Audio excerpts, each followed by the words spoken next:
vrai qu'en effet, c'est pas toujours évident d'arriver à bien respirer en courant et en plein effort.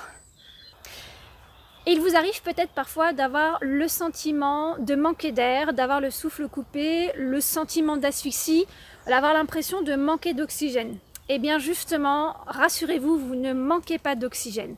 L'oxygène, c'est l'air que vous prenez, que vous inspirez sur l'inspiration et qui va être transporté par le flux sanguin dans tout votre organisme. Ce sont vos globules rouges qui vont aller alimenter tous les tissus de votre corps et donc alimenter vos fibres musculaires quand vous courez. L'oxygène, c'est bien simple, c'est le carburant de tout sportif et c'est même le carburant de tous les êtres vivants puisque nous en avons besoin pour être en vie. Mais pour nous, en tant que sportifs, nous avons besoin de l'oxygène pour nourrir les muscles et pour éviter les crampes, la fatigue musculaire et les courbatures. Quand vous êtes en plein effort physique, vos muscles sont continuellement en contraction, décontraction, ce qui nécessite un apport de flux sanguin beaucoup plus important que quand vous êtes au repos. La respiration va donc jouer un rôle important dans la régulation de l'acide basique sanguin. Vous savez, c'est ce qu'on mesure avec le pH, pH neutre, pH acide et pH basique.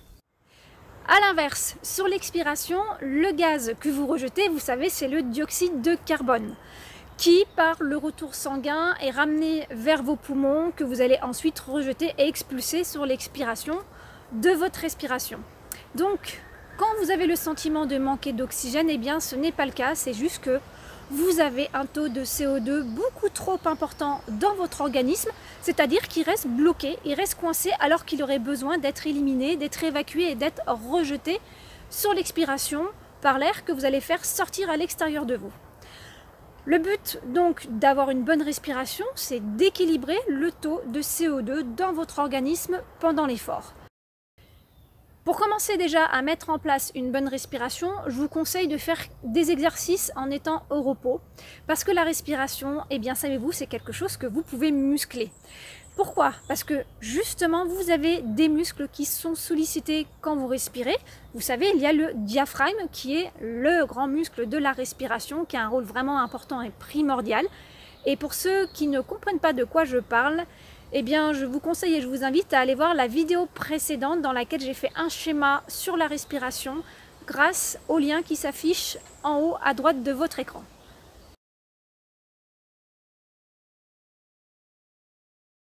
Comment maintenant mettre en pratique la respiration pendant l'effort? Il y a d'abord deux objectifs. L'objectif, c'est de garder un maximum votre diaphragme relâché quand vous courez, et le deuxième, c'est de trouver une respiration qui vous convienne, qui soit confortable, fluide et non contraignante pour vous. Pourquoi? Parce qu'une respiration trop longue, quand vous êtes sur une vitesse élevée, elle va vous demander un effort puisque la phase d'inspiration est assez énergisante, dynamisante et demande quand même plus d'efforts que l'expiration qui fait qu'on est dans une phase de relâchement, de détente et de relaxation. A l'inverse, une respiration trop courte, vous allez inspirer un volume d'air beaucoup trop réduit qui va être justement pas suffisant. Vous allez ne pas avoir assez d'oxygène sur l'inspiration. Pour mettre en pratique votre respiration en courant, là je vous conseille de vous entraîner d'abord sur du plat, c'est-à-dire adapter votre respiration par rapport à la pose de vos pieds, c'est-à-dire rythmer votre respiration. Et il y a quelque chose qui est souvent préconisé, c'est la respiration de 2 en 2 temps, c'est-à-dire 2 temps d'inspiration, 2 temps d'expiration. Vous savez, le... Et donc vous allez mettre en place avec le nombre de pas que vous courez. Sauf que cette respiration ne convient peut-être pas à tout le monde. Et puis elle va forcément dépendre de la vitesse à laquelle vous courez. Il faut savoir que vous n'avez pas la même vitesse de course quand vous courez un 10 km que quand vous courez un marathon, puisque sur le marathon, vous avez 42 km à parcourir et vous allez avoir besoin de trouver une vitesse qui vous convienne pour tenir toute la distance. Donc, vous pouvez vous entraîner avec votre montre GPS en regardant la vitesse à laquelle vous êtes au moment de votre séance, de votre entraînement, et voir si vous êtes à l'aise sur du 2-2 ou par exemple, moi c'est mon cas, quand je suis entre 10 et 12 km/h, je suis sur une respiration en 3 temps. 3 temps d'inspiration, 3 temps d'expiration parce que c'est quelque chose qui me convient. Quand je passe au-delà et que je fais des séances de fractionnés, par exemple je fais des séances vraiment d'allure explosive où je fais des pointes à 18 km/h sur les 30-30, là c'est sûr que j'ai une respiration en 2 temps. Alors, pour bien respirer en montée, vous avez 2 cas de figure. Le premier cas, celui d'une montée dans laquelle vous avez un faible pourcentage de pente, un terrain très peu technique qui fait que vous pouvez continuer de courir. Et bien là, vous allez adapter votre respiration. Et par exemple, moi, quand je suis dans une côte dans laquelle je peux courir, j'ai un temps d'inspiration de 2 temps et un temps d'expiration de 3 temps parce que j'ai toujours ce besoin et cette nécessité d'aller évacuer le CO2 de mon organisme et de pouvoir me détendre et me relâcher pour gérer cet effort-là. Le deuxième cas de figure, vous vous trouvez dans une côte, dans une pente avec beaucoup plus de dénivelé, beaucoup plus technique, où là, vous allez avoir besoin de marcher, peut-être avec et peut-être sans vos bâtons. Mais toujours est-il que ce moment-là est vraiment favorable et important puisqu'il est possible là vraiment de respirer par le ventre, d'aller solliciter la sangle abdominale, d'essayer d'avoir une respiration profonde, complète pour amener la détente, pour vous permettre de récupérer. Et il se trouve que quand vous êtes en montée, vous avez une posture qui permet cette respiration. Donc profitez-en pour faire le plein d'air, le plein d'oxygène. Détendre votre respiration, ça va vraiment vous aider à réguler ces échanges gazeux, ça va vraiment vous aider à récupérer musculairement, récupérer au niveau de la fatigue pour pouvoir relancer ensuite. Alors en ce qui concerne les descentes, attention à l'apnée. Très souvent, il y a des coureurs qui oublient de respirer en descente.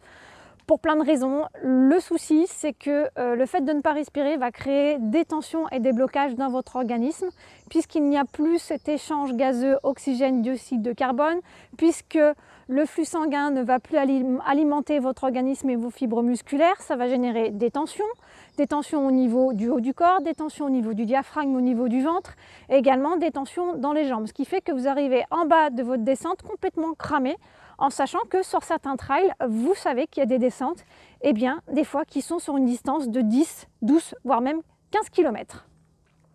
Alors imaginez juste une voiture, vous coupez le carburant, l'arrivée d'essence au moteur. Et bien c'est bien simple, le moteur ne peut plus tourner, la voiture elle peut quand même descendre, mais le fait qu'il n'y ait plus de carburant, eh bien vous allez complètement perdre la maîtrise de votre véhicule. Vous allez perdre la direction assistée, perdre le passage de vitesse, le freinage va être approximatif et là vous allez droit dans le mur. Et bien c'est pareil pour vous en descente. Pour arriver à bien respirer en descente, moi je vais vous faire référence à une méthode que j'ai découverte il y a 4 mois, c'est la méthode Pilates qui est vraiment très efficace. On travaille vraiment sur le renforcement musculaire en douceur du tronc, des abdominaux profonds et à chaque fois le professeur de Pilates nous dit attention, maintenez votre sangle abdominale, resserrez la ceinture au niveau des abdos, contractez les abdominaux profonds et surtout respirez. Donc il est tout à fait possible de respirer tout en gainant le haut de votre corps. Puisque nous sommes d'accord, il y a besoin d'avoir ce maintien quand vous êtes en descente pour prévenir des blessures, pour éviter de vous faire mal au dos, de vous faire mal au lombaire, d'avoir des chocs au niveau de la colonne vertébrale. Puisque ça va vraiment aussi vous permettre de libérer le haut du corps, de libérer en tension. Vous allez gagner en vitesse, vous allez gagner en aisance, vous allez gagner en agilité et vous allez forcément gagner en oxygénation et en récupération. Et bien voilà, j'espère que mes explications ont été suffisamment claires pour que vous puissiez commencer à vous entraîner à bien respirer tout en courant.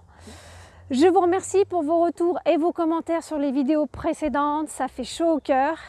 Et puis continuez à vous abonner, à partager autour de vous, à commenter et même à poser des questions si vous avez besoin plus de précision sur certaines notions et certains détails. Entraînez-vous bien, courez bien. Justement là, moi je vais retourner courir et essayer de bien respirer pour la suite de la préparation de la saison. À très bientôt, prenez soin de vous. Ciao!